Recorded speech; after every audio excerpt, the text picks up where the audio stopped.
may be around the world, and thank you for joining us once again on truth2u.org. That's truth the number 2 letter u.org. It's season 2 of Torah Pearls. I'm Jono, and joining me in the virtual Truth to You studio all the way from Ireland is Jason of Spiritualbabies.net. I'm going to have to make that sentence a little bit shorter because every time I read it, I always run out of air. It's got too many words. I need a pause there or something. Yeah, at least you don't have to do the big Mr. Spiritual Babies thing anymore, because that used to just wreck your throat. No, yeah, that's right. I don't want to spoil the kind of magic of broadcasting, but it's just past midnight on February. You're in the wee hours of the morning. And it's Friday the 13th. Oh, really? Yeah, seriously. What does it mean? That means that it's the day after the 12th. Ah! It does mean that. I never put that together. That's why you're on the program. Now, what? Just while I've got you, what are the wee hours of the morning? You know when you're in bed and you wake up and then you really need the toilet? Is that really the wee hours of the morning? Is that what it is? Are you serious? No. We just mean small, so it's the early hours. Yeah. You're in the small hours of the morning there in Ireland. There you go. And where it's not the small hours of the morning, with a special guest joining us for the first time, our friend Ken Lane in Tulsa. I hope I pronounced that right. Oklahoma. Ken Lane, otherwise known as Yefet Ben Ezra of OkieHebrew.com. OkieHebrew.com. That's O-K-I-E, Hebrew.com. G'day, my friend. Hey, what's going on? Well, I'll tell you what, it's the wee hours of the morning in Ireland. I just got off work. What is it there in Tulsa, Oklahoma? Yeah, it's like 6:15 at night. How's your cat? Good. He just jumped up on the table as you said that. He can hear straight through the headphones. Yeah. It's lovely to have you on the program. Oh, can you just let everybody know? Come on, Okie Hebrew. Just fill everybody in. I started it as a blog, and it was called Hebrew in an Okie accent because I used to be a part of different congregations in Oklahoma, and it always cracked me up whenever they would do Hebrew liturgy with the Oklahoma accent, and it'd be like Baruch atah Adonai Eloheinu melech haolam, and I just thought that was awesome. So it was Hebrew in an Okie accent, and the web address was okiehebrew.com, so I just shortened the whole website to it. But yeah, it's just kind of a Midwest perspective on Torah, Judaism, and everything of the like. So, well, I've been enjoying some of your podcasts of late, and I would encourage people to go and have a look. So it's okiehebrew.com, and there's some great, nice little short podcasts there, very concise information that I've appreciated from you lately, my friend. I'm looking forward to listening to a few more of those, and thank you for coming on to Torah Pearls with such short notice. People, I gave him 15 minutes. Yeah, and he said, all right, a bat phone. I'll just leave work. I felt like Dick Tracy, like when they call him on the watch, and he's calling Dick, can you get on a podcast right now? I'm like, okay. Right now? Yeah, I can. That's cool. And he did. So thank you so much, my friend. And of course, Tobias Singer, missing in action. Actually, you know what? I think he's in. Where is he, Jason? Is he in Houston, Texas, somewhere? Yeah, somewhere in Dallas. All right. That's what it's doing. But it probably involves an audience and some Bible study. Yeah, so he got stuck in some sort of live Bible study situation, which is a wonderful thing to be stuck in. And I'll probably be joining him next week. We'll see how it goes. But thank you, Ken, for coming on. Now, comments. Chad wrote in. G'day, Chad. Said, really awesome and insightful Torah Pearls. I'm really blessed by the work that y'all... Hey, I got a y'all! There you go, that y'all do. There you go, Ken. I hope that someday the opportunity arrives that I will be able to meet at least one of you guys. We can, Chad! You can come on the tour if you like. We won't stop you, and because there's still some seats available. Of course, Jason and I, Tovia and Ross Nichols are going on tour in Israel in the first couple of weeks of November. You can get the details of that on the website, truth2u.org. You'll see Israel Tour 2015. Click on that. It'll give you all the details that you need to meet us in the land. And what a better place there is no better place to get together than the land. And he says, keep being a blessing to people. Well, we certainly hope that we will be. Chad, and thanks for your comment. This week, we are in Mishpatim, Exodus chapter 21, verse 1 to Exodus chapter 24, verse 18. Fellas, you ready? Let's go. Sure. Now, these are the judgments which you shall set before them. If you buy a Hebrew servant, straight off the bat, this is, I just got to say, this is not, a lot of this, Ken, I guess, is not really very politically correct. No, this chapter. Well, not really, but the Hebrew is a little bit different in that. I've heard differing interpretations on what the word slave actually implies. The word for slave that's used throughout the Tanakh is eved, that's spelled ayin vav dalet, and it's used for servant and slave kind of interchangeably. You kind of have to check out the context and see what it is, but throughout this parsha, one of my favorite parshas, just because it's so straightforward and just like it's just like a list of rules, which I think is great. It really kind of, it puts it in context and really smashes the whole idea of I have a whole lot of people that when I talk to them and they say, oh, well, you keep the Old Testament or whatever, and they go, oh, well, you agree with slavery, don't you? And I'm like, depends on what you mean by that, but let's look at the context here. This is exactly what we're going to do, because it does carry its own. I mean, we look at, some translations will say slave, some will say, as it says here, servant, and we impose upon that ideas from our own culture, which doesn't necessarily accurately concur with what is in the text as far as the context is concerned, as you pointed out. Jason. And it's worth remembering that when we finished the last Torah portion, we did the Ten Commandments, which was kind of the big to-do list. Then we went on to how altars should be built. And then when this Torah portion starts, although we read there now these are the ordinances, or these are the rules, or these are the laws, it actually says, and these are. So this is a continuation of last week's Torah portion. And how does it start? Does it start with, and you who are the heads of the clans, or you who are the landowners, or you who are the farmers, or you who are the priests? It starts with the lowest form. So when it starts to talk about what civil liberties are and who you should protect first, it starts with the servant and the bondsman. And I think that in itself is a great... If the Torah was really about slavery and the shackles of the 1800s type slavery, then why place the slaves' personal... They'd be lucky to get a mention at all. Yeah, they would. So why make aware? I mean, we're going to read in this how if a slave is bruised, he gets compensation. If he loses a tooth, he gets his freedom. I mean, this isn't the same type of slavery that we think of with the slavery of 1718 and 1900s. This is a different indenture, a different type of servant, a different type of bondsman. Fair enough. So Ken, can you take us through it? What kind of servants are we talking about here? How does it work? Well, it's really interesting because the historical context of this, especially when you kind of compare it to pre-13th Amendment antebellum South type of slavery, is really interesting because actually this status presents an opportunity to the people to pay off debts, to have somewhere to live, 3 hots and a cot type of thing. Because there are certain obligations that the quote-unquote slave master has to his, in my English translation, it says the Hebrew serf. So that's kind of interesting. But it was an opportunity for people who were either prisoners of war or, captives of war, foreigners who came in from other towns, or people who had a debt to repay. It wasn't in other cultures like taken out of their flesh. They had an opportunity to live and work and be treated with respect as they do that. And they had certain rules. They kind of went into it too. So when you say taken out of their flesh, I mean, in other cultures, are you serious?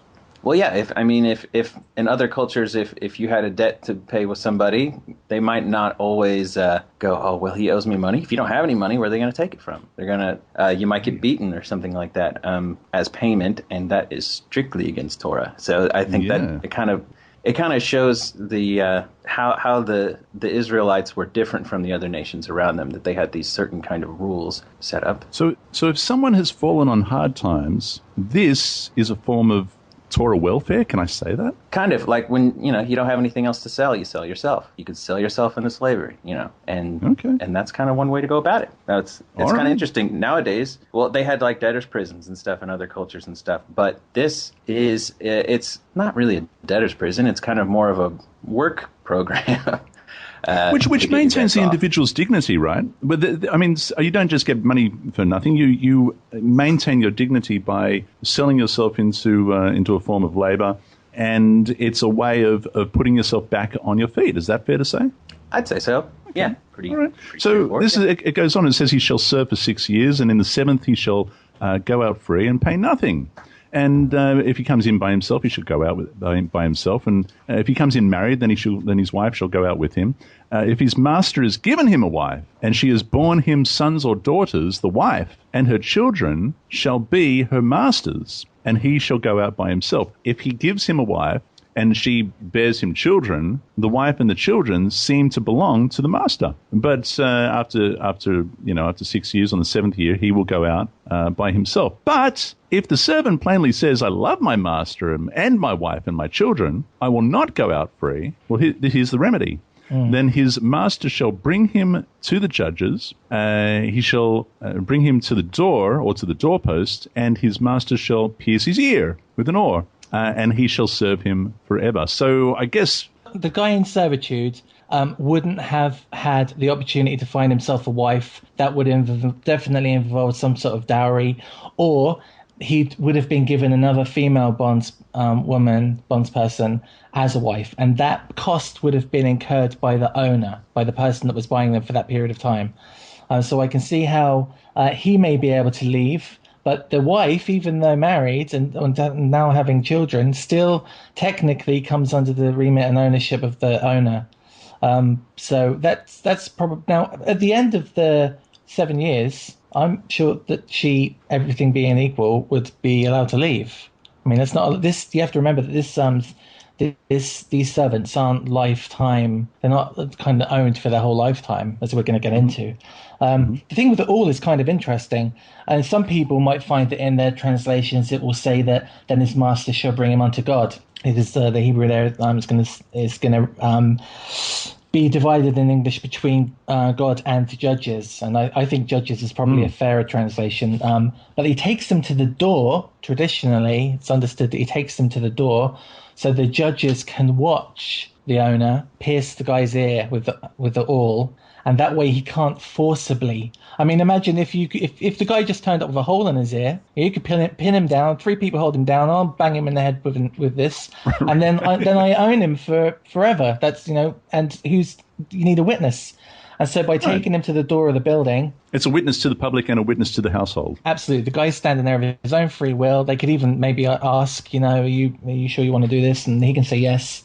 And then he's made that. We have to remember as well that we keep harping on about the servants and slaves, but in the story of Eliezer and Abraham, before Abraham had a child, Eliezer was in line to take on everything Abraham had. So and he was a servant, he was a slave. So that's a world away from what we imagine the kind of the shackled and chained slaves. When we think slavery, we have a very specific image of slavery. And it's not at all what we're reading in the Torah. It's a world apart. Ken? Well, because even further, if you go into the Torah, if you look at the essence of the pre-13th Amendment antebellum slavery period where people are kidnapped and put into forced servitude for the rest of their lives, if someone were to do that in the time of the giving of the Torah and people who would uphold this, they would be killed. Kidnapping someone is a capital offense. And so that really completely throws off the whole kind of trying to compare one type of slavery or servitude with this other one that is more of a holy one. And there are several other laws that kind of make that very, very crystal clear. The one, we already touched on it, the one being that the person has the option of staying a slave forever, which obviously, usually if you read that out of context, you'd be like, what, are they out of their minds? Do they want to remain slaves the rest of their lives? But that means they're well treated. Yeah. That there's some kind of incentive to keep doing that. The other rule of slavery that shows how well they were treated is that if you come across a runaway slave, and this isn't actually in this portion, but it is kind of related to it. It's actually in Deuteronomy. But if you come across a runaway slave or runaway Avid, then you're actually supposed to put them up wherever they want. They stay in someone's house. You're supposed to kind of give them what they want. It says you should not give him up to his master, and Eved who has escaped from his master, he shall dwell with you in your midst. In that place he shall choose within one of your towns, whatever suits him, you shall not wrong him. So that really kind of speaks to, if somebody's kidnapped or if somebody runs away, that clearly shows that they're being mistreated. and you're supposed to kind of put them. You're supposed to give them what they want, give them a nice place to stay in the meantime, right? Because they've been through a lot. So it goes on. It says, and if a man sells his daughter to be a female slave, she shall not go out as the male slaves do. If she does not please her master, who has betrothed her to himself, then he shall let her be redeemed. So a guy takes on a female slave for himself as a second or third wife. Would never have been a first wife. This would have been like an extra conjugal partner. But the children of that relationship have total equal right. So if this guy had a regular wife and 12 children, then he takes on a slave and has another 3. Those 3 are entitled to the same rights as his first wife. And if he decides he's not interested in that person anymore, her family gets a chance to take her back. Also, what's kind of interesting is if he doesn't treat her right, she has the right just to leave without their family paying that money. So I think it even says, and if he takes another wife, her food, her raiment, and her conjugal rights he shall not diminish. So if he doesn't feed her, clothe her, and look after her as a husband should look after his wife, I think that's a polite way of saying that. If he doesn't do these things to her, then she shall go out for nothing without money. So he doesn't have to get his money because it's paid for her. I think that's what it's trying to say. But she can leave without any restitution for his loss. Is that the way you see it, Ken? Is that? Yep. But it also shows that she's well treated, and that this is a necessity even for somebody that's seemingly as low as a servant. It continues on in verse 12. He who strikes a man so that he dies shall surely be put to death. However, if he did not lie in wait, but God delivered him into his hand, then I will appoint for you a place where he may flee. Now we're talking about the city of refuge, right? This is what we're talking about here, but which we read in a little bit more detail later on in the Torah. But if a man acts with premeditation against his neighbor to kill him by treachery, you shall take him from my altar that he may die. And he who strikes his father or his mother shall surely be put to death. He who kidnaps a man and sells him, if he is found in his hand, he shall surely be put to death. Jason. Just the skippy part in verse 14, it says, take from my altar, and that's most commonly understood as being, even if, we know that there was a period in the Middle Ages where if people committed a crime, they'd run to their church and seek sanctuary. And people tried to do that with the altar, so that if they absolutely, I'm going to smash that guy in the face, and then they go and smash the guy in the face and he dies. That's what they say here as presumptuously came upon his neighbor. And then he might, oh no, what have I done? And he runs to the altar to try and get some sort of forgiveness. But the text says that that's no good.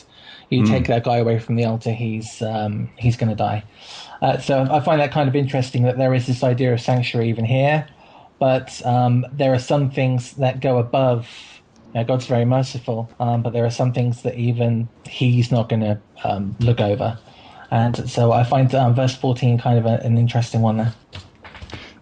16, though, he who kidnaps a man and sells him. You were telling me something about this. Right, so there is an understanding that to kidnap a person and take them away from his people is looked upon in the same manner as murder. So when we look in the commandment that you shouldn't murder, that can be paralleled with kidnapping. Because if you take someone away from their people Israel, then you are, first of all, you're taking away their freedom, and then you're taking away their spiritual link. And that is kind of it's a death to a person. They've been forcibly cut off, right? They've been forcibly cut off from their people, and you'll often read that they should, if so and so does such and such a thing, they'll be cut off from their people, and that's a spiritual death, and they're looked upon as the same thing. As Ken said a moment ago, kidnapping is a really serious thing, and it's looked at with the same kind of horror and punished in the same way as murder is. Verse 17, he who curses his father or his mother shall surely be put to death. Ken curses his mother or his father, like what may they be may their house be full of cockroaches? What does it mean to curse a mother and father? Oh, well, this has a whole lot of different interpretations to it, really depending on whoever you ask. And it's really interesting in my English translation. It says, should be put to death. Yes, death. Like someone read it. Like someone read it and said, "Death, really?" Really? And they kept reading, "Yes, death." I think this was probably, it didn't really have, and I can't really speak to this historically, but this is just kind of the way it feels whenever I read it, that this is, being that they lived in such a tight community, the Torah was the law of the land. We can't even start to understand how this is, because there is really nowhere in the world where the Torah is the law of the land. Not even in the state of Israel. It still is a secular country with its own laws that are, somewhat based on the Torah, but not really. So when the Torah is the law of the land, and it says that anyone who curses, or in my translation, it says anyone, he that insults his father or mother shall be put to death. Yes, death. So insult. So when you talk about that, and when you compare that to the commandment to honor your mother and father, then I suppose that this is the direct opposite. Right. And I would say that because this had such a severe penalty to it, you don't actually read a whole lot about people who are put to death because they insult their mother and father. So I would think that it was more of a guideline for, hey, look how severe this is, and it kind of denotes that you need to have that much respect for your parents in a Torah-centered community, which I'm kind of jealous of. Yeah, and I suppose that's the other thing too. I mean, Jason, we don't all live in Torah-centered. I mean, who lives in a Torah-centered community? I mean, if we all had Torah-centered parents, I would imagine this would be a much easier commandment to keep. And but as it is for some of us, it's not necessarily the easiest. Maybe we should leave that there and keep going. Well, something else to add on that too. One of the things that I've heard from what is said before you say you're converting to Judaism or something like that, and I actually kind of experienced. I'm not going to name any names, but there was someone involved in conversion when they took this very harshly. They took it the wrong way. Whenever someone said, "Okay, now that you're Jewish," they said it was kind of poetically the way the people converting them said that your father's no longer your father, your mother's no longer your mother. Now Israel is your family, and they didn't mean that literally this biological person is no longer whoever it is, because if they're not Jewish, they're just talking about spiritually. And this person had a big problem with this. And I mean, it kind of put the brakes on things for a little while until they stopped and explained it. They go, no, you should still have a good relationship with your parents, even if they believe differently than you, because that is a part of the Torah. But you need to understand that, I mean, what would happen if someone did come into a life of Torah and their parents were completely non-Torah, but then there's the commandment that you should honor your father and mother, and they want you to drive over on Saturday for ham. Right.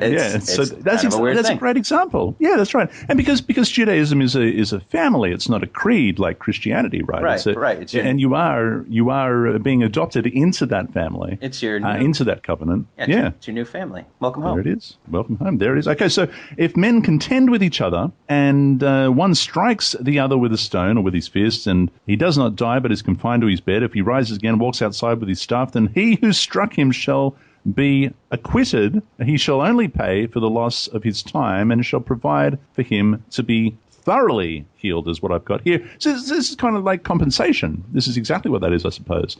And if a man beats his male or female servant with a rod so that he dies under his hand, he shall surely be punished. Notwithstanding, if he remains alive a day or two, then he shall not be punished. Ken, what do you make of it? And this is what I've got in the New King James, for he is his property. Right. Well, first off, on the other part about, it is worth noting, it's very interesting that, again, a slave should be avenged if they're killed. So what does that mean if you were to put that in the context of what the slavery that everyone else assumes is slavery? If a slave master were to hit their slave and their slave died, how many times would you hear of that slave master being strung up? Yeah, well, that's never. a good point. Yeah. But for them to be avenged, if they're alive after that beating, because they're their own money. One of the commentaries that I have says that they don't have the exact same human rights as a free man. That's how, I mean, just in the plain reading, that would be fair to come to that conclusion, surely. Yeah, and especially if it was an incident that happened with someone else involved. And you read later on in the portion about how people are, paid for if somebody else were to, just like anything else, injure their property to that nature. So right. Okay. I mean, it's kind of it's hard to be really politically correct with that verse, but that's just kind of the way it was. I don't think there is a politically correct comeback to that verse, but there you go. That's what it says, and there's something for people to think about. If men fight and hurt a woman with child so that she gives birth prematurely, yet no harm follows, he shall surely be punished accordingly as the woman's husband imposes on him, and he shall pay as the judges determine. But if any harm follows, then you shall give life for life, eye for eye, tooth for tooth, hand for hand, foot for foot, burn for burn, wound for wound, stripe for stripe. Jason, what do you reckon? It's we often, especially the tradition that we come from the Christian tradition, we're often told an eye for an eye and a tooth for a tooth is a real life thing. You know, if you take your eye, you pluck out your own eye. And but we know that this actually is talking more about monetary cost. It's like a shopping list of things. And compensation. If you lose an eye, then how much was the eye worth to you? I mean, if you did something that if you do something that didn't involve a depth of perception, you might kind of be all right without your eyes. But if you was doing something that you absolutely needed your eye for, then the cost would be more. It's kind of interesting that at the end of verse 19 it says, "And shall cause him to be thoroughly healed."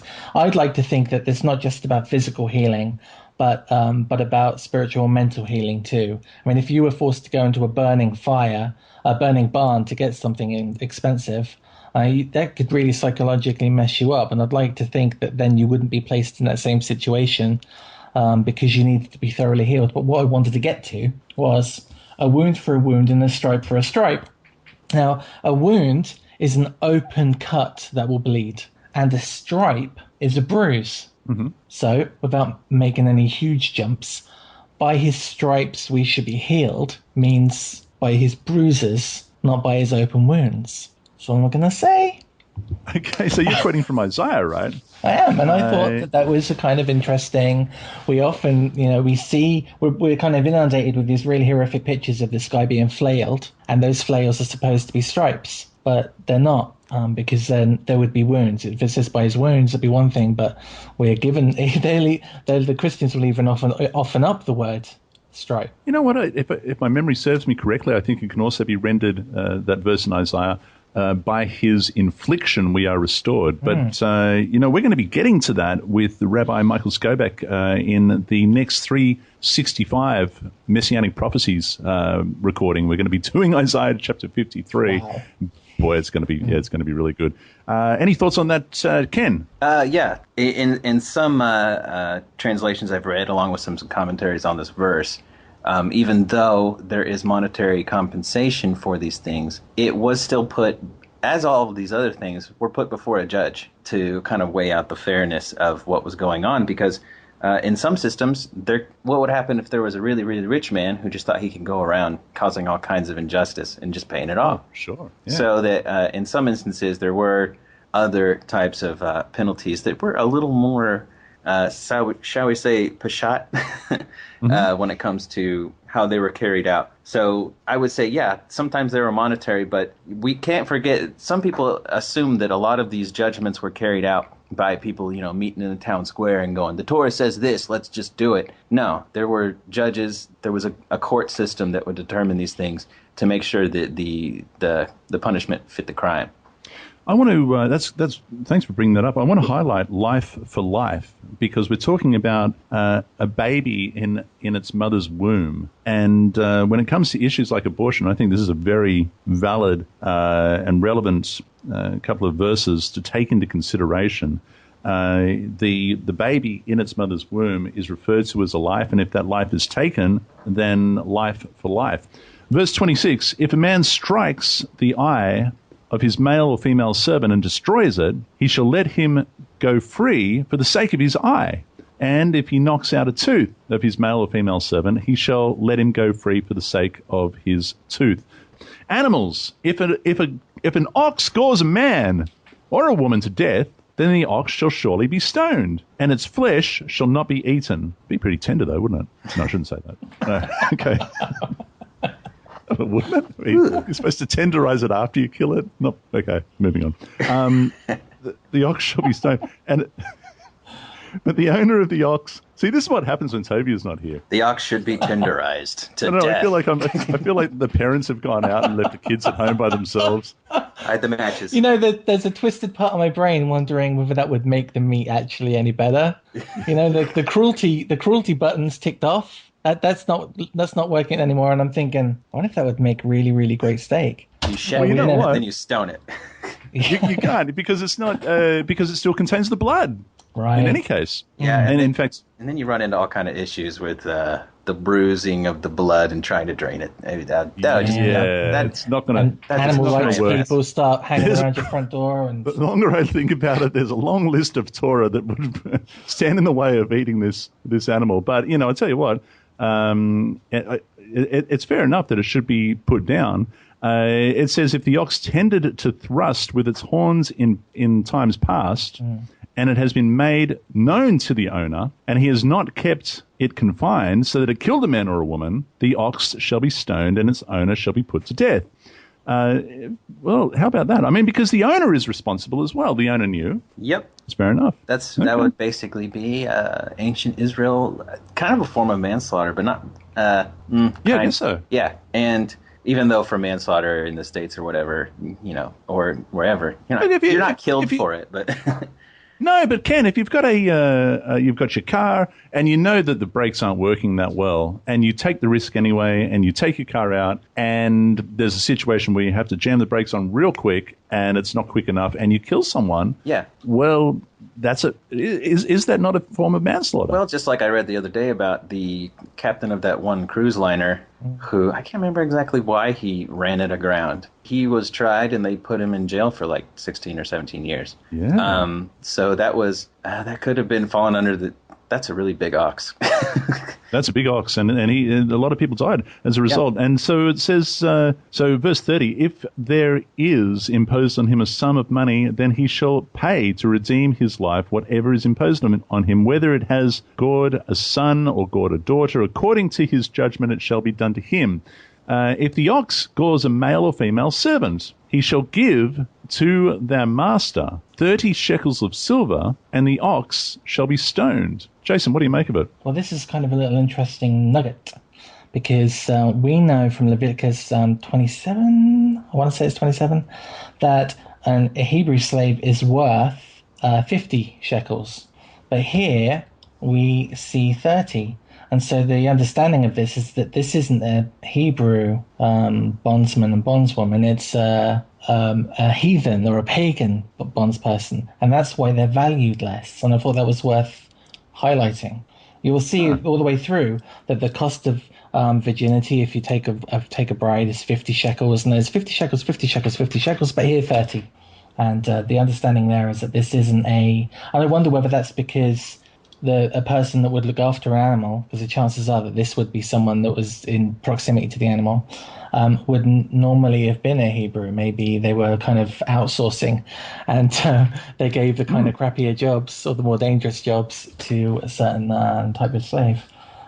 Interesting. All right, worth thinking about. And if a man opens a pit, or he digs a pit and does not cover it up, and an ox or a donkey falls into it, the owner of the pit shall make it good.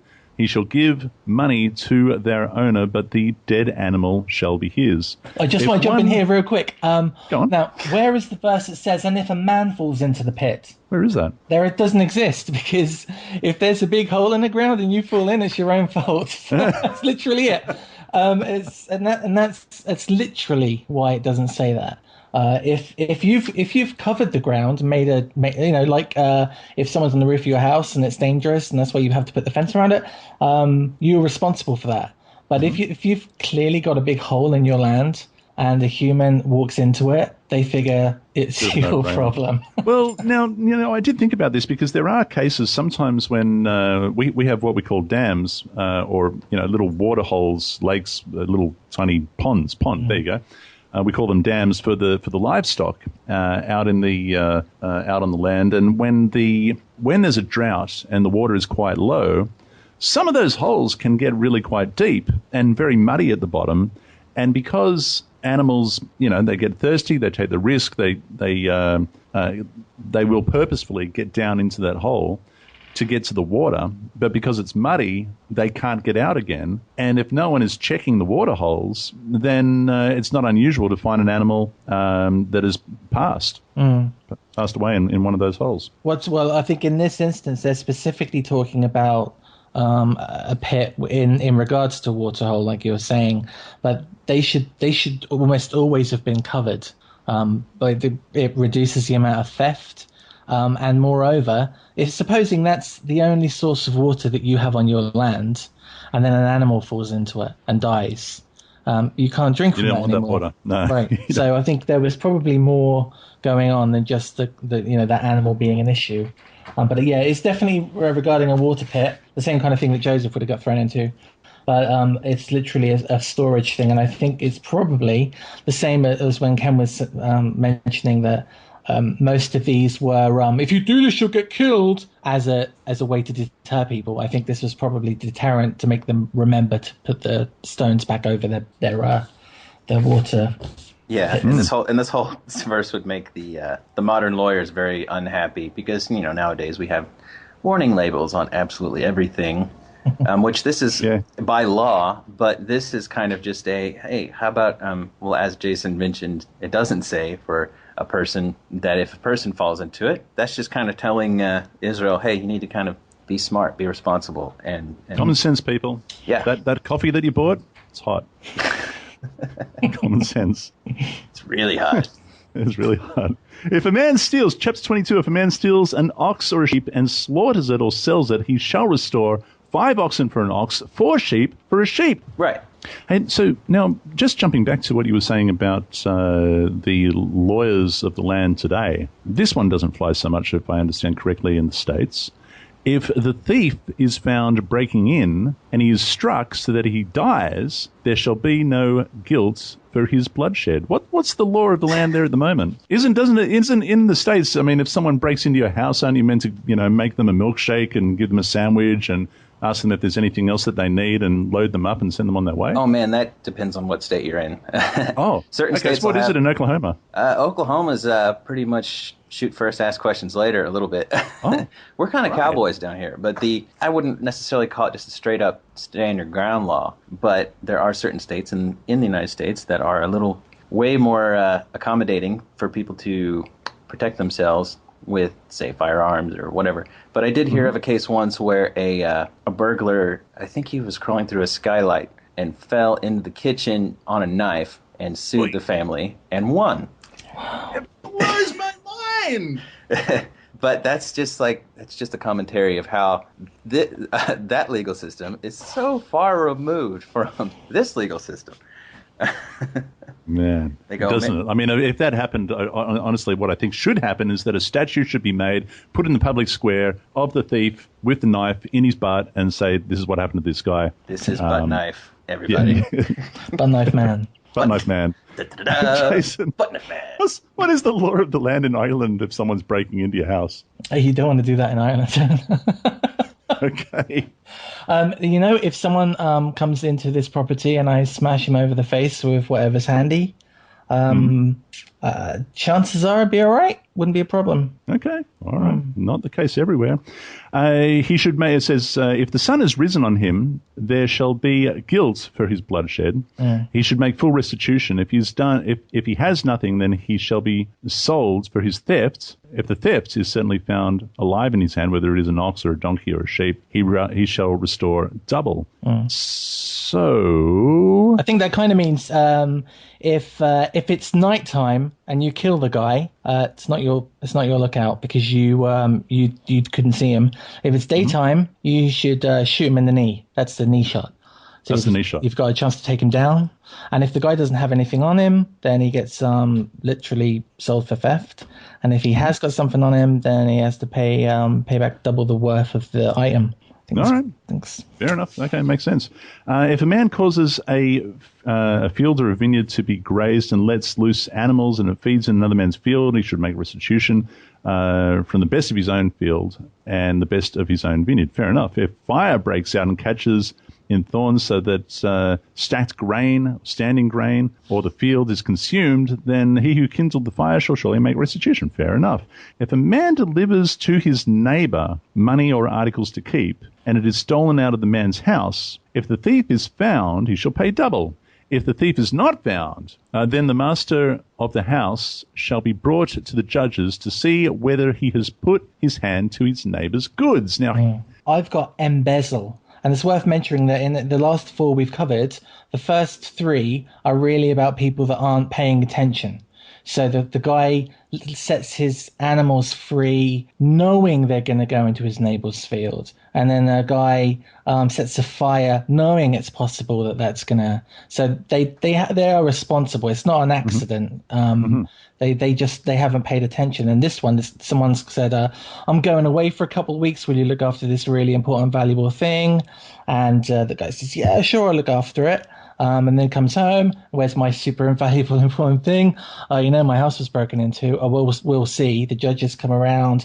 There's no proof of a break-in. We can't find a robber. So then they go and check to see whether the guy has robbed it himself. Not good. But yeah, embezzling. And so this is really about people who are twisting the facts for their own gain. Now, you said judges. Incidentally, verse 9 is another example where the word judges in the Hebrew canon, I believe it's Elohim. So Psalm 82 says, God stands in the congregation of the mighty. He judges among the gods, I've got here. And it's got a little star there, and it says the word is Elohim, mighty ones, that is, judges. It goes on to say in verse 6, I said, you are gods. And all of you are children of the Most High. Again, the word is Elohim. And again, a little asterisk there in my New King James Study Bible, and it says mighty ones, that is, judges. Now, I know some translations do put judges in there. Here is such a case where I do believe the word is Elohim, and it is rendered as judges in verse 9. And it is? Yep, absolutely. Thank you for confirming that for me, my friend. Just something interesting to throw into the mix.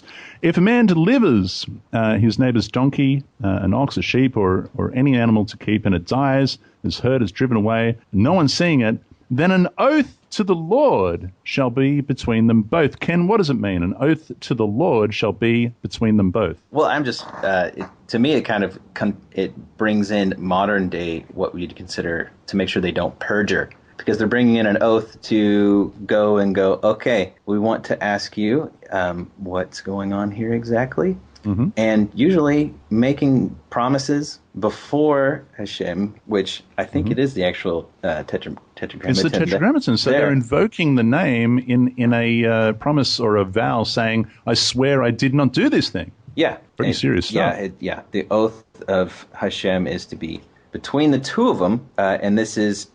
assumed to be to inquire if he didn't send out his hand against his neighbor's property. If he fears God, he certainly would not make such an oath. He wouldn't invoke the name and swear falsely. No, that's just, even though today in today's society people say, I swear to God, that's a big no-no. Back then, that was kind of understood. And that was a quick way to get to the root of a problem, I assume. Yeah, that's fair enough. But if in fact it says if he stole it, he shall make restitution to the owner. If it's torn to pieces by a beast, then he shall bring evidence, and he'll make good what was torn. If a man borrows anything from his neighbor and it becomes injured or dies, the owner of it not being with it, he shall surely make it good. If the owner was with it, then he shall not make it good. If it was hired, it came for its hire. 16. If a man entices a virgin who is not betrothed and lies with her, he shall surely pay the bride price for her to be his wife.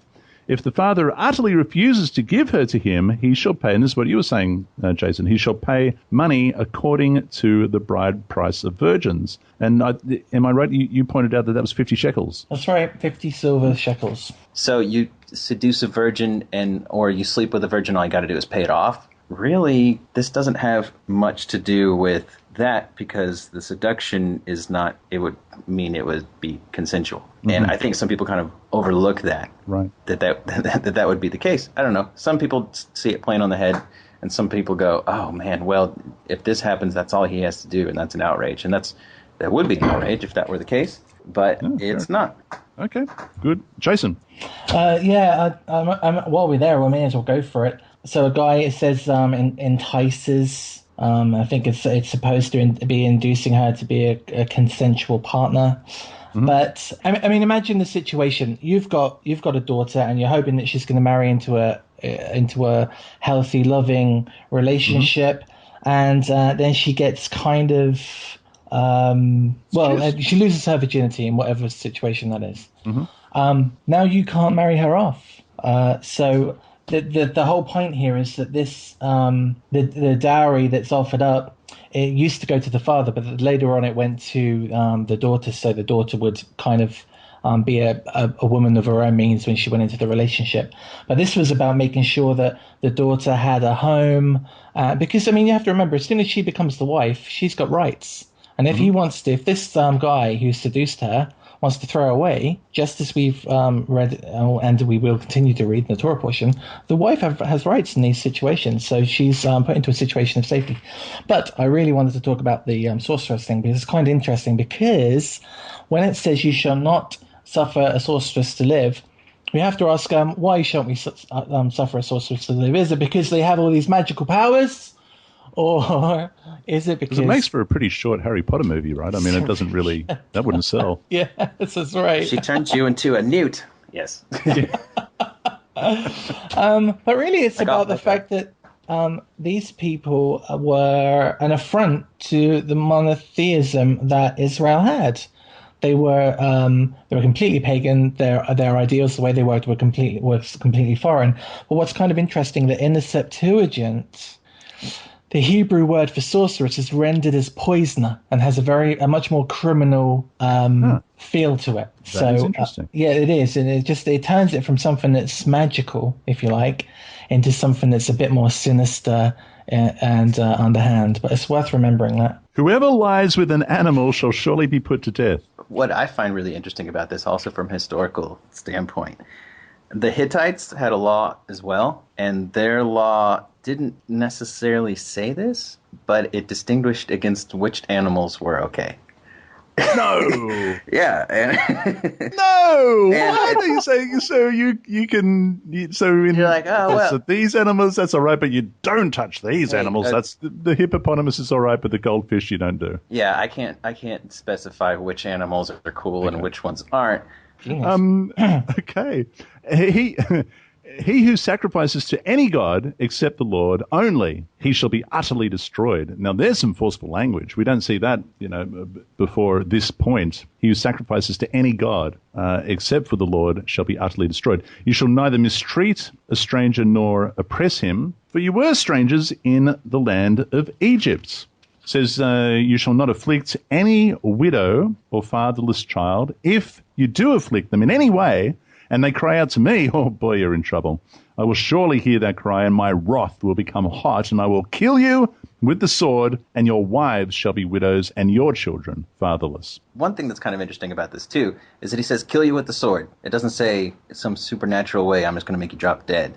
And we do see that, Israel is often punished for their iniquity by people. So that would be just, look out. If you do this, you might not be successful in your next battle. And you know what? That was God's doing. So, yeah, really good point, Jason. Ken mentioned earlier, and I think it's worth reiterating that this is a group of people who are living under a common set of values and commandments, a common goal, and within the boundaries of a kind of a family unit. So, I mean, we know that there are millions of people, but they are all descendants, or they've kind of converted into being part of the descendants of Jacob.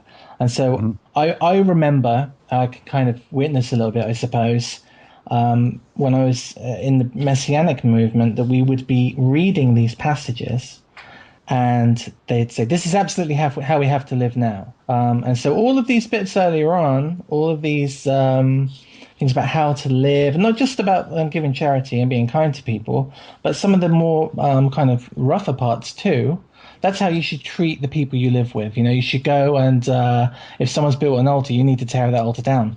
But this isn't how we live today. As Ken says, we don't live as Israel was to live, and we're not in the land. And although I think personally we should try to, especially the positive parts of what we're reading here, Tovi is always saying, if you want to make the world a better place, go and feed the poor and clothe the cold and look after the orphans and the widows. And that's absolutely, I think that's the most practical thing anyone can do, is to actually practically do something. Prayer, I think, only gets you so far. But that said, we have to remember that this was a selected group of people in a selected place and a selected time. And although the Torah is eternal, some of these things won't apply to us today. That doesn't mean we can't live up to their values and learn them. The principle of right. the thing. Sure. That's right. We have to try and be the best we can do according to the text, but we can't physically live out some of these things because we, A, aren't in the land where it was supposed to happen, and B, aren't living amongst those people. So if you lend money to any of my people, who are poor among you, you shall not be like a money lender to him. You shall not charge him interest. If ever you take your neighbor's garment as a pledge, you shall return it to him before the sun goes down, for it's his only covering him. It is his garment for his skin. What will he sleep in? And it will be that if he cries out to me, I will hear, for I am gracious. You shall not revile God, nor curse a ruler of your people. It's not that there's a man equated with God. It's that they're both in a position over you, and there's going to be instances where that happen. One I can think of is in 1 Kings, I think it's 21, when it's the story of Naboth's vineyard, when he says, you cursed God and the king. There are instances when men are put above other people and that they should be respected. So I think that's kind of what that's getting into. Fair enough. Jason? Isn't it interesting that as we've gone through the text, in my text, whenever it comes to Elohim, it always says God, but there's a little footnote that says judges. And as you've been reading from your text, it's been judges, judges, judges. Oh, but when we get to this verse, it says God. And so I'll bet that Christian translations do the same thing, because they don't want to say you shall not revile your judges, because they don't want to imply that the sages of the time are people that you should listen to. I just found that was kind of interesting. That's worth throwing into the mix. Fair enough. Okay, so what you're saying is that it could be rendered, you shall not revile your judges nor curse the ruler of your people, which does seem to it's more in context. Flow. Yeah. So there's an alternative. You shall not delay to offer the first fruits of your ripe produce and your juices. The firstborn of your sons you shall give to me. Likewise you shall do with your oxen and your sheep. It shall be with its mother 7 days, and on the 8th day you shall give it to me, and you shall be holy men to me. You shall not eat meat torn by beasts in the field. You shall throw it to the dogs. That ends that chapter. Chapter 23. You shall not circulate a false report. Do not put your hand in with the wicked to be an unrighteous witness. You shall not follow a crowd to do evil, nor shall you testify in a dispute as to turn aside after many to pervert justice. You shall show no partiality to a poor man in his dispute. Well, that's fair enough. If you meet, now this is interesting, if you meet your enemy's ox or his donkey going astray, this is the animal of your enemy, you shall surely bring it back to him. And if you see a donkey of one who hates you lying under its burden and would refrain from helping it, you shall surely help him with it. I mean, it's kind of like, I guess, if you're driving down the highway, Jason, and you see someone that you one of your enemy or someone you hate, and that car's broken down, you're going to drive straight past there, or you're going to pull over and see if you can offer some assistance. And according to the Torah, it says you will pull over and help. Absolutely. And what's in effect, what they're trying to say here is that any previous action which has happened between you and someone that you've not gone on with should be forgotten at this point, and you should do your best to support and love the people that you live with. So supposing the guy that's got the field next to you is constantly annoying you, you're pretty sure that when he reaps his field, he's reaping the corner of yours. So you've taken that to the judges, and they've decided whether that was right or wrong, and the judgment might have gone against you. So now you're holding like a grudge, and now suddenly you see that his donkey's in your land and its legs caught in the fence, and you know that the more that donkey struggles, the more likely that he's going to break his leg, and then this guy won't be able to carry his grain, and you're going to be able to watch his slow demise, and you can sit back and go, ho, ho, ho, ho, ho, because it's what you want to do, right? But no, the Torah says you absolutely can't do that. We've got judges here and rules and laws in place that if you have a legitimate legal issue, you can go to them. So you should put your best foot forward in all cases. Now, what's very interesting here is that what this says is that you should love your neighbor, right? Mm. Now, you may have heard it said that you should love your neighbor and hate your enemy. Where have you heard that before? Well, that's in the Sermon of the Mount, if I recall correctly. Jesus spoke that in Mark. No, Matthew. Yeah, he says, you've heard it said. Now, he's saying to the Jewish people here that you have heard it said, thou shalt love thy neighbor and hate thine enemy. But my question is, where did they hear that said? That doesn't turn up in the Torah one time. There's no command at any point that says you shall hate your enemy ever in the Torah. It doesn't exist. See, there's kind of two audiences here, right? You've got the Jewish audience that Jesus was supposed to be preaching to, and then you've got the kind of Greco-Roman world that reads the second-hand part of that text when that in 325 that story goes out into the wider population. Now, what they don't know is that when Jesus says you've heard this, that the people listening hadn't heard that. They assume it's true because it's written. But just to reiterate and to put a nutshell on it, it doesn't say anywhere in the Torah at all that you should hate your enemy. It's a complete fabrication. Ken? Yeah, and I would say it's really not the Torah. And, I mean, he might have been saying you've heard it said this and maybe quoting some other source, but it's certainly not in the Torah. So fair enough. You shall not pervert the judgment of the poor in his dispute. Keep yourself far from a false matter. Do not kill the innocent and righteous, for I will not justify the wicked. And you shall take no bribe, for a bribe blinds the discerning and perverts the words of the righteous. Also, you shall not oppress a stranger. This is the second time this is mentioned. You shall not oppress a stranger, for you know the heart of a stranger, because you were strangers in the land of Egypt. Okay, fair enough. Now 6 years you shall sow your land and gather its produce, but the seventh year you shall let it rest and lie fallow, that the poor of your people may eat it, and what they leave, the beasts of the field may eat. And in like manner you shall do with your vineyard and your olive grove. 6 days you shall work, and on the seventh day you shall rest, that your ox and your donkey may rest, and the son of your female servant and the stranger that he may be refreshed. Ken? Like we said before, this is one instance when it's demonstrating how the servants or the slaves, or however you want to translate Eved, comes into being, that they can't work. And that's also interesting that I don't know if this is the official reason why people do it, but you notice how you're not also to spend money on the Shabbat. And some say, oh, that's taken from Nehemiah because they were scorned for bringing in merchandise to sell on the Sabbath in the city, but also it's that you're causing somebody else to work. And we don't really understand what it's like to have a slave or a servant or anything like that nowadays, unless you're like you have a butler Jeeves to drive you around, which I certainly don't. But for any time you're, say, at a restaurant or something like that, that person who is attending to you is, in a sense, not officially, in a sense, I would say your servant for that period of time. Because, they fetch you things, they do things like that.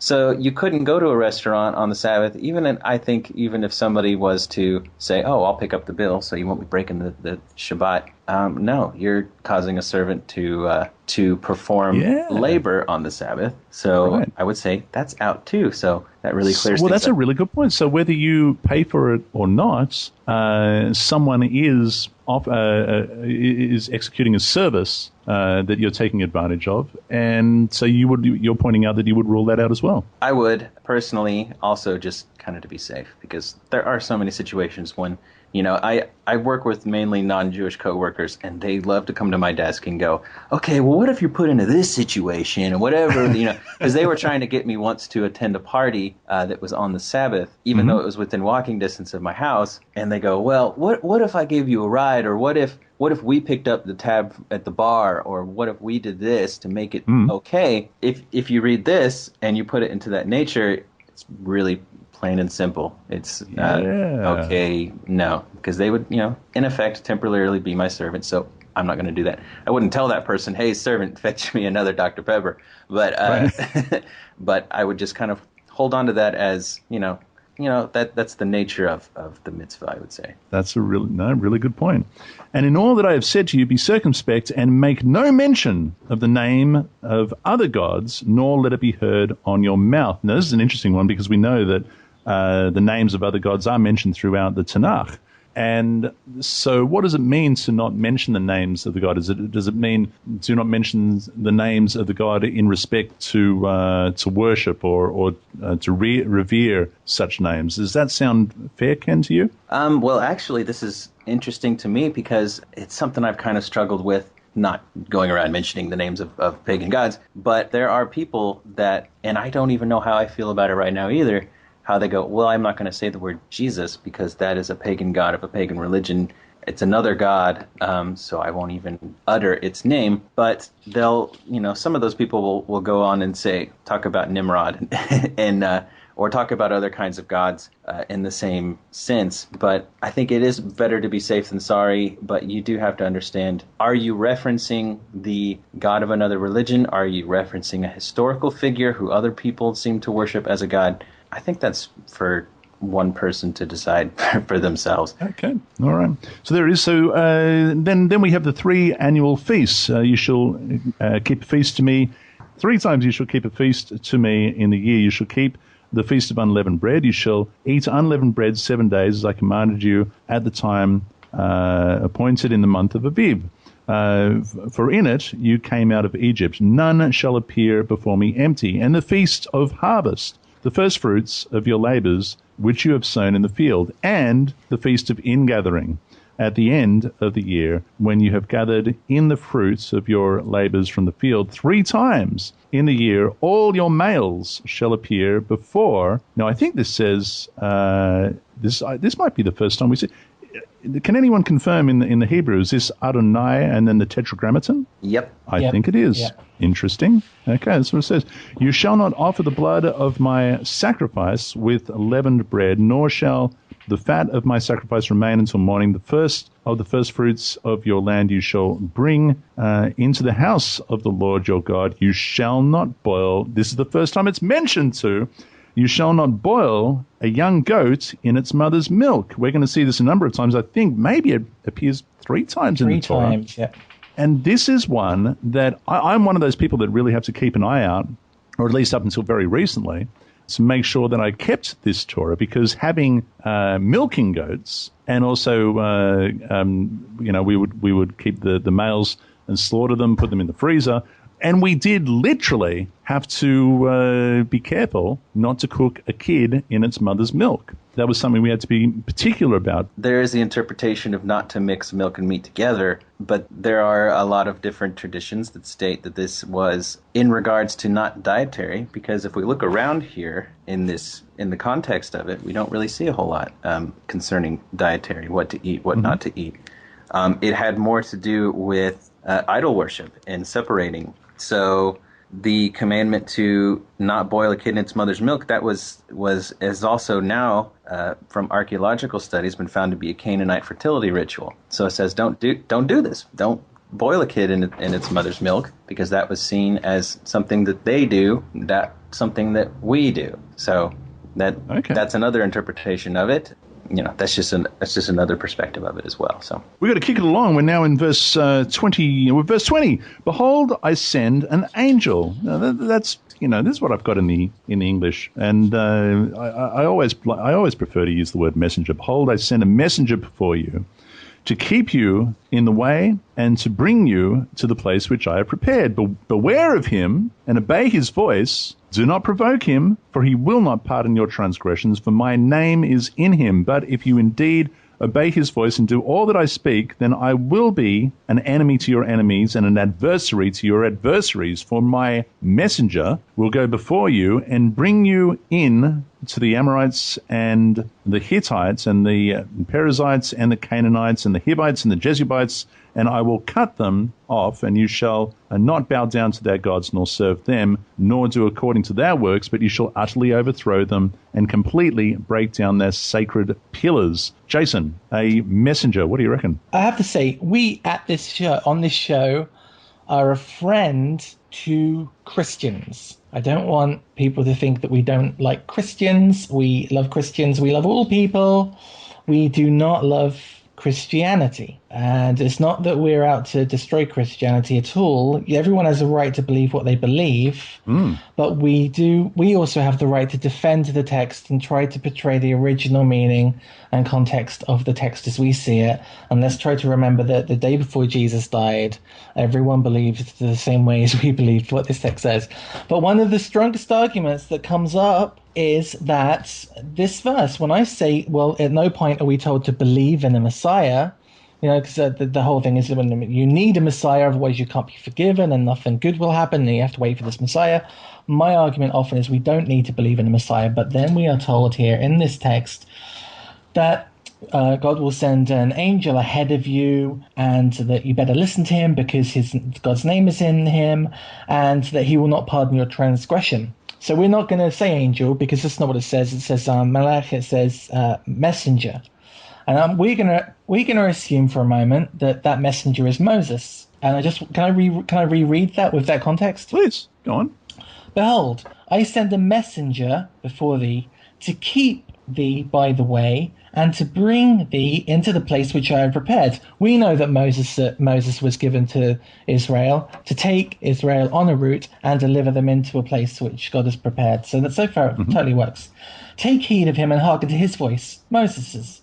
Be not rebellious against him, Moses, for he will not pardon your transgression. And that's normally the strongest part in their repertoire. And why doesn't he pardon their transgression? Because only God can pardon transgression. And it's not that Moses is kind of out to take everyone's soul for being mean. It's literally that's God's job.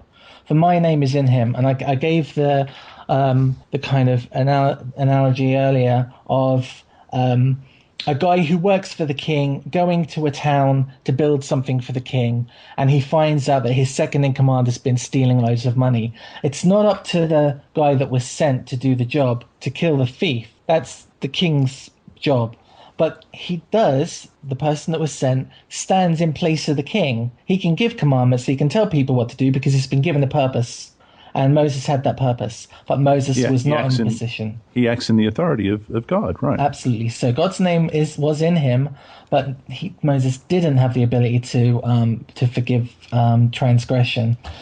And it says that you should listen to his voice and do it and do all that I speak, and I will be an enemy. So it says, if you listen to Moses, I will be your friend. I will slay your enemies, and you'll be delivered into the land. Well, this makes perfect sense, right, Ken? Because it just reminds me. I've just gone back to Exodus 19, verse 9. It is verse 9, because it says that the Lord said to Moses, "Behold, I come to you in a thick cloud, that the people may hear when I speak to you and believe in you." Moses, believe in you forever. That is correct. As he was going through that, he stole my point. No, that's cool. No, because it's when it's true, it's true, and many people do assume that this is speaking of Moshe.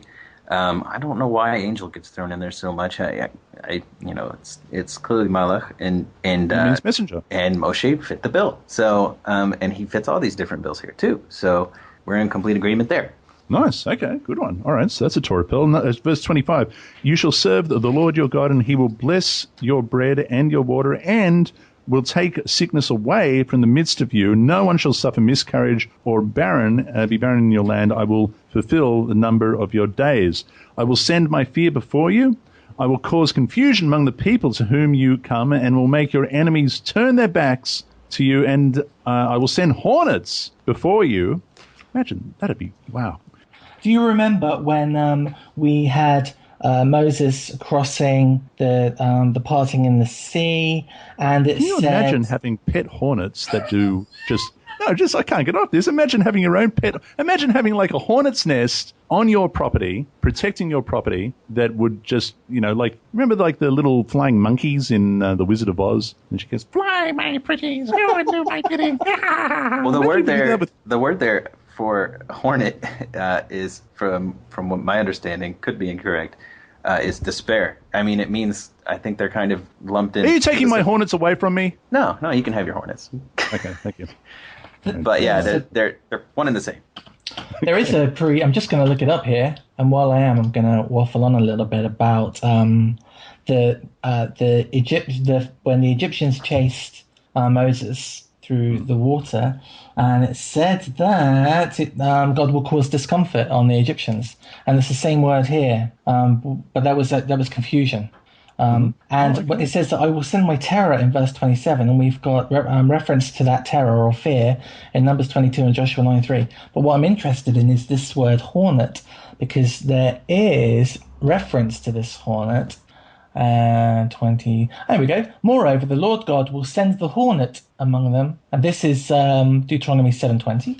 And there's another reference in Joshua 24:12. People can go and look at themselves. It says, "I will not drive them out, all the inhabitants of the land. I won't drive them all out before you in 1 year, lest the land become desolate and beasts of the field become too numerous for you. Little by little I will drive them out from before you until you have increased and you inherit the land. And I will set your bounds from the Red Sea to the Sea Philistia, and from the desert of the river, and that would be the Euphrates, right, the river, and I will deliver the inhabitants of the land into your hand, and you shall drive them out from before you. You shall make no covenant with them, nor with their gods. They shall not dwell in your land, lest they make you sin against me. For if you serve their gods, it will surely be a snare to you." Chapter 24, our final chapter of this Torah portion, and here in this opening, we have Israel confirming or affirming, if you like, the covenant. He said to Moses, "Come up to the Lord, you, Aaron, and Nadab, Abihu, and the 70 elders of Israel, and worship from afar. And Moses alone shall come near to the Lord, but they shall not come near, nor shall the people go up with them." So Moses came and told the people all the words of the Lord and all the judgments. And all the people answered with one voice and said, "All the words which the Lord has said we will do." And Moses wrote Moses wrote all the words of the Lord, and he rose early in the morning and built an altar at the foot of the mountain and 12 pillars according to the 12 tribes of Israel. Then he sent young men of the children of Israel, who offered burnt offering and sacrifice, peace offerings of oxen to the Lord.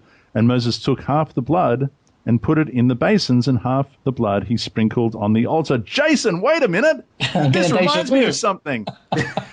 What does this remind me of? Let me keep reading. Yeah. It says, let me go back a bit. It says he offered the oxen. Verse 6, Moses took half the blood, put it in the basins, and half the blood he sprinkled on the altar. Then he took the book of the covenant and read in the hearing of the people. And they said, "All that the Lord has said we will do and will be obedient." And Moses took the blood and he sprinkled it on the people and said, "This is the blood of the covenant which the Lord has made with you according to all these words." Why is this so familiar, Jason? Because we did that fantastic, I think it was the first thing we did. The first series of recordings we did was on the Book of Hebrews. We looked at the Hebrew roots of the Book of Hebrews. And we did a whole show on this, on the way that this story was portrayed in the book. We had to look at the Hebrew roots of the Book of Hebrews because the Book of Hebrews is written in Greek. That's right. It should have been called Greekus. It should have been called, It should have been called Grecos. Yeah, the Book of Grecos, author unknown. The Book of Grecos. It's written in Greek. We thought, that's not right, and we better take it back to its Hebrew roots. And so, where is it in the Book of Hebrews where this kind of appears? Oh, good Lord, was that around 8? Hebrews chapter 9, verse 19. And this is what the writer of Hebrews does with the passages that we just read in Exodus. It says, "For when Moses had spoken every precept..." Hang on. To all... Do the voice. So when Moses had spoken every precept to all the people according to the law, he took the blood of calves and goats with water, scarlet wool, and hyssop, and sprinkled both the book itself and the people, saying, "This is the blood of the covenant which God has commanded you." Then likewise he sprinkled with blood both the tabernacle and the vessels of the ministry, and according to the law, most all things are purified with blood, and without the shedding of blood there is no remission of sin. So that's why you need Jesus. But there is no such thing in the Torah, is there? No. Mixing the blood of calves and goats and water and scarlet wool and hyssop and sprinkling it all over the place, right? The author of Hebrews in that passage took every instance that a basin of blood was used and mashed them all together. It's a one-stop shop. Every time that anything has happened, he put them all into one event. And sadly, it's a big load of family show. It's a big load. That's it. Moving on. What kind of? By the way, what does that sound like to you, Jason? That accent? It's actually not bad. Yeah, really? Yeah, it's really good. I mean, I'd if you rang asking for funds towards the new church roof, I'd hang up. But I'd think, oh, there's an English guy doing that. Oh yes, awesome! I'm available for voiceovers. Okay, here we go. This is verse 9. When Moses went up, also Aaron and Nadab and Abihu, 70 elders of Israel, and they saw God, the God of Israel. Yeah. I think they saw the God of Israel in the way that the God of Israel wanted to be seen, and we get the description of what they saw underneath. So I mean, in the same way that Moses saw the burning bush, right? Absolutely, or any number of prophets see God in different ways. I mean, I think that God projects himself in a way that the viewer will understand, in a way that makes him seem magnificent in the context of what these people know. This is magnificent. Under his feet, it was a paved work of sapphire stone.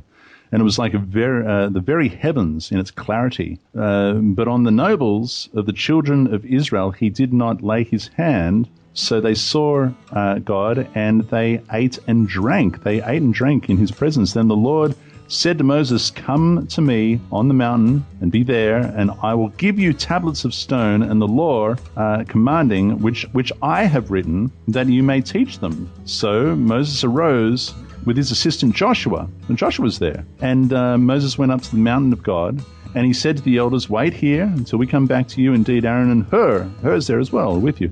If any man has difficulty, let him go to them." Then Moses went up to the mountain, and the cloud covered the mountain. And now the glory of God rested on Mount Sinai, and the cloud covered it 6 days. And on the 7th day he called out to Moses in the midst of the cloud, and the sight of the glory of the Lord was like a consuming fire on the top of the mountain in the eyes of the children of Israel. So Moses went into the midst of the cloud and went up into the mountain. And it ends this way: Moses was on the mountain 40 days and 40 nights. Wow, in that. My goodness. But he's there, he's there collecting the tablets of stone. Parting thoughts, Jason?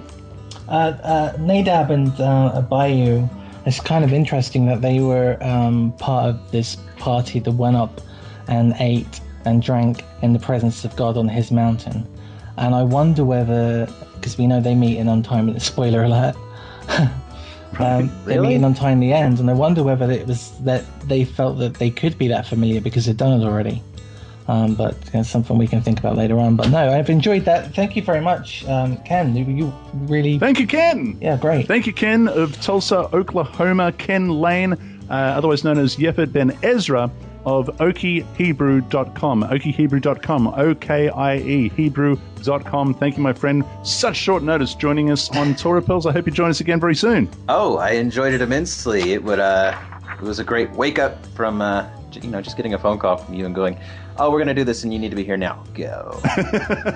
We appreciate you getting on the program at such very, very short notice.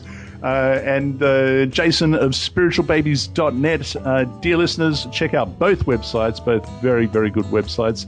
Thank you, gentlemen. And next week we're going to be in Terumah, Exodus chapter 25, verse 1 to 27, verse 19. Until then, dear listeners, be blessed and be set apart by the truth of our Father's word.